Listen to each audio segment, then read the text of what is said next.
السلام عليكم ورحمة الله وبركاته نحمده ونصلي على رسوله الكريم أما بعد সম্মানিত দর্শক মণ্ডলী, আশা করি আপনারা সবাই আল্লাহর রহমতে খুব ভালোই আছেন। আল্লাহ তাআলা সবাইকে সুস্থ এবং ভালো রাখুক এবং আমাদের সবাইকে কোরআন এবং হাদিস অনুসারে জীবন যাপন করার জন্য তৌফিক দান করুক, আমিন। হযরত, আজকে আমি আপনাদের সামনে দৈনন্দিনের মতো একটি খুবই গুরুত্বপূর্ণ বিষয় নিয়ে আপনাদের সামনে ভিডিও নিয়ে উপস্থিত হয়েছি।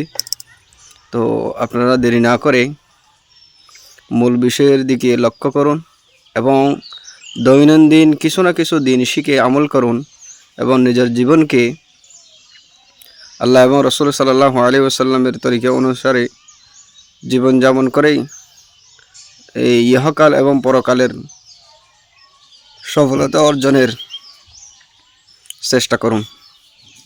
তাই দেরি না করে আজকের বিষয়বস্তু হবে টয়লেটে যাওয়া আসার যে দোয়া এবং সুন্নাত সমূহ রয়েছে, অর্থাৎ আমাদের প্রিয় নবী হযরত মুহাম্মদ মুস্তাফা সাল্লাল্লাহু আলাইহি ওয়াসাল্লাম আমাদেরকে প্রত্যেকটা জিনিসের নিয়মাদি শিখিয়ে দিয়েছেন, যাতে করে আমরা তার উপর যদি আমল করি তাহলে আমাদের দৈনন্দিন জীবনের প্রত্যেকটা জিনিসেই ইবাদতে পরিণত হবে।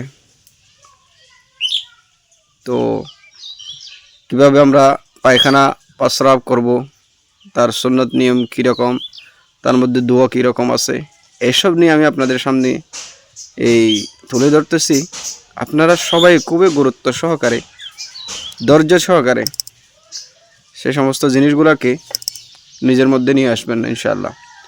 কারণ আমরা তো প্রত্যেকেই দৈনন্দিন প্রত্যেকটা কাজ করেই থাকি। তাহলে আমরা ইসলামিক অনুপাতে, ইসলাম অনুসারে এবং রাসূল পাক সাল্লাল্লাহু আলাইহি ওয়াসাল্লামের তরিকা অনুসারে যদি আমরা করে থাকি তাহলে আশা করি সমস্ত আমলই আমাদের কল্যাণকর হবে। তাই দেরি না করেই আমাদের মূল বিষয়ের দিকে যাওয়া যাক। টয়লেটে যাওয়া আসার সুন্নাত ও দোয়া।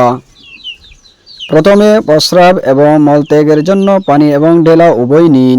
3টি ডেলা বা পাত্র হলে ভালো হয়। যদি আগে থেকে টয়লেটে ব্যবস্থা করা থাকে তাহলে যথেষ্ট।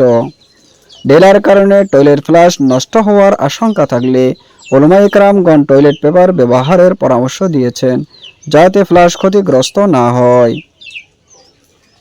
2. নবী সাল্লাল্লাহু আলাইহি ওয়াসাল্লাম মাথা ঢেকে এবং জুতা পরে টয়লেটে যেতেন। 3. টয়লেটে প্রবেশের আগে এই দোয়াটি পাঠ করুন। বিসমিল্লাহি আল্লাহুম্মা ইন্নী আউযু বিকা মিনাল খুবুসি ওয়াল খাবাইস। আল্লাহর নামে, হে আল্লাহ, আমি তোমার কাছে মন্দ ও মন্দ কাজ থেকে আশ্রয় প্রার্থনা করছি।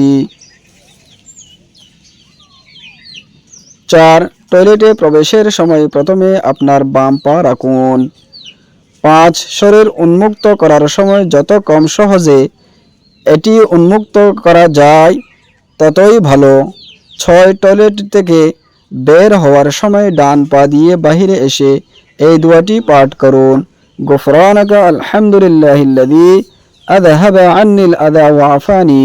ও আল্লাহ, আমি তোমার কাছে ক্ষমা প্রার্থনা করছি। সকল প্রশংসা আল্লাহর জন্য, যিনি আমার থেকে ক্ষতিকর জিনিস দূর করেছেন এবং আমাকে সুস্থতা দান করেছেন। মাশাআল্লাহ, আজকে এতটুক পর্যন্ত টয়লেটে যাওয়া আসার সুন্নাত ও দোয়া সমূহের মধ্য থেকে আমরা কিছু দোয়া এবং এই সুন্নাত শিখতে পেরেছি। তো ইনশাআল্লাহ তাআলা আরও অনেক সুন্নাত সমূহ রয়েছে। মোট 17টির মতো সুন্নাত এবং আদব রয়েছে। তার মধ্যে থেকে আমরা 6টি পর্যন্ত এখনো পর্যন্ত শিখতে পেরেছি। ইনশাআল্লাহ আরেকটি ভিডিও আমি আপনাদের জন্য এই বিষয়ে নিয়ে আসব। আপনারা সবাই অপেক্ষায় থাকবেন। তো নিজেও আমল করবেন এবং অন্যদেরকেও আমল করার জন্য সুযোগ করে দিবেন। ভিডিওটিকে বেশি বেশি করে শেয়ার করবেন এবং সাপোর্ট করবেন। ইনশাআল্লাহ তাআলা আল্লাহ তাআলা আমাদেরকে সুন্নতের উপর আমল করার তৌফিক দান করুক, আমিন। ওয়া মা আলাইনা ইল্লাল বালাগ।